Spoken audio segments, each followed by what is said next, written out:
And you know what? The moral of the story is this. God comes to us on his terms, not our terms. And every relationship with every human being and God, a man and God, a woman and God, a teenager and God, a kid and God, is always based on God coming to us as he wants to come to us, not on my terms. Because what are my terms? My terms are, I have all these questions. My terms are, this thing happened to me in the past in a church situation, and they were older and they were bigger and they took advantage of me. My terms are, you didn't answer my prayer, God. My term is, you didn't do what I thought you should do when you did it, God. My terms are I have all of these concerns about the Bible. I have all these concerns about the suffering in the world. I have all these terms. And yet God says, no.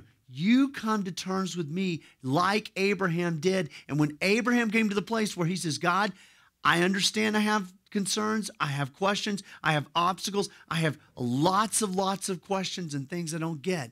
But God, I am coming to you in simple, humble trust. And I'm going to believe you as you are. And I'm going to believe that you're going to do this even if I don't know how it's going to happen. And then if you'll turn over to another story, when Jesus was teaching in Matthew chapter 18, Jesus had these 12 guys that were following him. Matthew 18, starting in verse 1.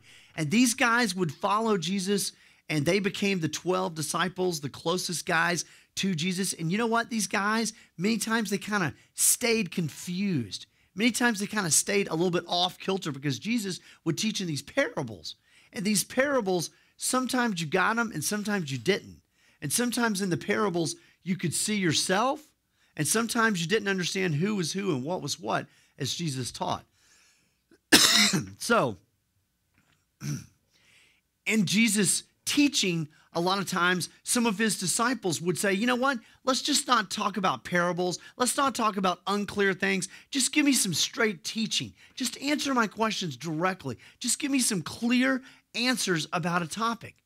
And it was kind of funny the way that sometimes this happens. And so this is one of those instances where the disciples had something that they were talking among the 12 of them about. And you can't understand this, and I can't understand this, but in their day and age, they wanted to know who was the greatest in the kingdom of heaven. But you have to understand, at that point, they thought that Jesus was going to become a king, that they were going to eventually king him, crown him as king, and he was going to ride in on a white horse with all the angels of heaven, and he was going to kind of overthrow Rome and set up a government.